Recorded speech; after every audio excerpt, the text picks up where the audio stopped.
انسان کا علم، اس کا ہنر، اس کی اسکل، پاور، ایکسلنس، دستخط، سگنیچر تب ہوتا ہے جب وہ دو چیزیں اس کے اندر پیدا ہو جائیں گے۔ جب تک دو چیزیں اس کے اندر پیدا نہیں ہو سکتی اس وقت تک وہ کامیاب انسان نہیں بن سکتا۔ جب تک وہ دو چیزیں انسان اپنے جگر، اپنے دل، اپنے کلیجے، اپنے قلب اور اپنی روحانیت سے نہ گزار لے اس وقت تک وہ بندہ اس قابل ہو ہی نہیں سکتا کہ اس کی کوئی بات سے مانوس ہو جائے۔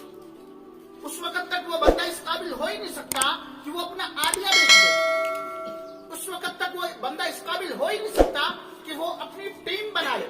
جس بندے کے اندر وہ دو چیزیں نہیں ہیں وہ اس قابل ہو ہی نہیں سکتا کہ اپنے ماں باپ کو قائل کر لے۔ جس بندے کے اندر وہ دو چیزیں نہیں ہیں قابل ہو ہی نہیں سکتا کہ اپنے دشمن کو گرا دے۔ جس بندے کے اندر وہ دو چیزیں نہیں ہیں وہ اس قابل ہو ہی نہیں سکتا کہ دشمن کو دوست نہ۔ جس بندے کے اندر وہ دو چیزیں نہیں ہیں وہ اس قابل ہو ہی نہیں سکتا کہ شک کو ایمان میں تبدیل کر دے۔ جس بندے کے اندر وہ دو چیزیں نہیں ہیں وہ اس قابل ہو ہی نہیں سکتا کہ اپنے اندر وسعت پیدا کر دے۔ جس بندے کے اندر وہ دو چیزیں نہیں ہیں وہ اس قابل ہو ہی نہیں سکتا اپنے دل کو، اپنے کلیجے کو بڑا کر۔ جس بندے کے اندر وہ دو چیزیں نہیں ہیں وہ اس قابل ہو ہی نہیں سکتا کہ دوست کو سجن اور سجن کو امام اور امام کو قائد اور قائد کو میدان میں لا سکے۔ جس بندے کے اندر وہ دو چیزیں نہیں ہیں وہ اس قابل ہو ہی نہیں سکتا جناب تیز طوفانوں میں بڑی بڑی چٹانوں کو ہٹا دے۔ جب تک اس بندے کے اندر یہ دو چیزیں نہیں ہیں وہ اس قابل نہیں ہو سکتا کہ وہ غم کو برداشت کرنے کی طاقت اپنے اندر لے آئے۔ جب تک اس بندے کے اندر یہ دو چیزیں نہیں ہیں وہ اس قابل نہیں ہو سکتا کہ دنیا کی بلندیوں پر وہ قدم رکھ لے۔ ان دو چیزوں کو بیٹا ایسے کوشش کرو، اس انداز سے کوشش کرو کہ ان کو جو تمہارے اندر سانس چل رہی ہے اس سے زیادہ قیمتی دو چیزوں کو سنبھالو۔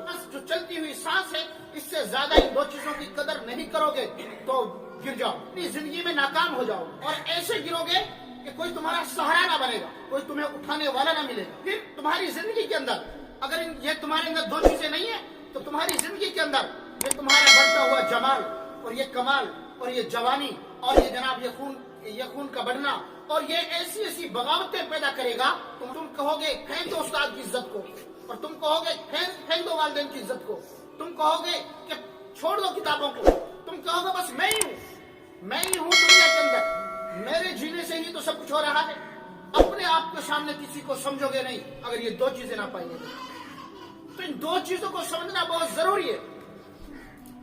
اگر یہ دو چیزیں نہ ہوئی تو تم اپنے آپ سے باہر ہو جاؤ گے، ایک تکبرانہ زندگی گزارو گے اور اپنے جمال، شباب اور کمال سے غلط فائدہ اٹھاتے ہوئے تم غلط سے غلط کاریوں کی طرف چلتے چلے جاؤ گے۔ پھر کیا ہوگا؟ آخر میں کیا ہوگا؟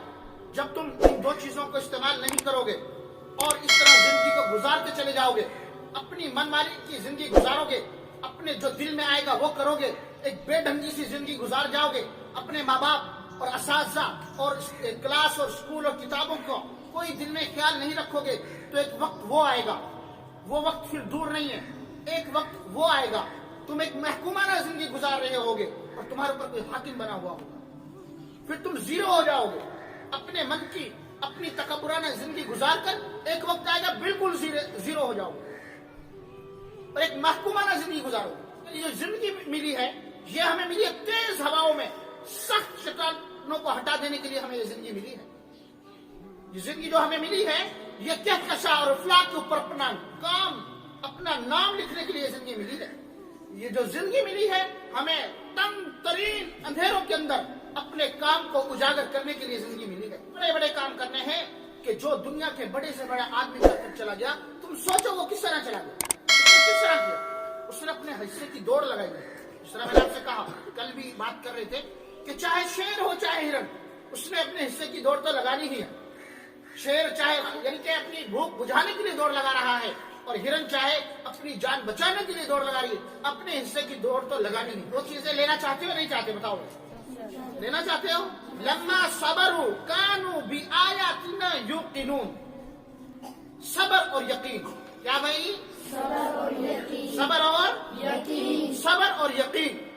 اب آپ نے صبر کے ساتھ زندگی گزارنی ہے، اپنے خلاف صبر۔ مثلا اب آپ کلاس میں بیٹھے ہوئے ہیں، آپ کا دل نہیں کر رہا پڑھنے کو، باتیں کرنے کو دل کر رہا ہے، باتوں کے مخالف صبر۔ اپنے دوستوں کے ساتھ کھیلنے کے مخالف پڑھنے کو ترجیح دینے کا صبر، اپنے دوستوں میں اچھی محفلیں اٹینڈ کرنے کا صبر، ٹی وی سے گریز کرنے کا صبر، نمازیں پابندی سے پڑھنے کا صبر، اللہ سے مانگنے کا صبر، استادوں سے یا والدین سے کوئی بھی کسی مسائل پہ اگر وہ جو تم سے چاہتے ہیں اس کو پورا کرنے پہ صبر، دن رات محنت کرنے پہ صبر، اور بھوک اور پیاس اور سردی اور گرمی ہر چیز میں ہر تکلیف کو برداشت کرنے کا صبر.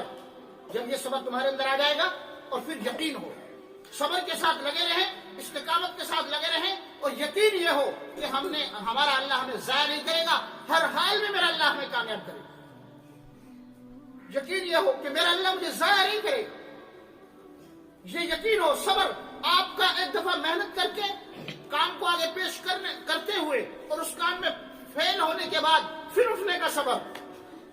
ایک دفعہ آپ نے کام کیا، مثلا آپ نے محنت کی ہے اور محنت کر کے آپ ایک سیٹ اپ پہ جانا چاہتے ہیں، اپنے نظریے پہ جانا چاہتے ہیں، اس نظریے پہ پہنچا نہ گیا، اس نظریے سے گرے ہیں، آپ فیل ہوئے ہیں، لیکن پھر دوبارہ اٹھنے کا صبر، اور پھر گرنے سے بعد پھر اٹھنے کا صبر، اور مسلسل، اور پھر یقین یہ ہو کہ ایک دن میرا اللہ مجھے ضرور کامیاب. جب آپ اس یقین اور اس صبر کے ساتھ اپنی زندگی کو گزاریں گے تو ضرور و ضرور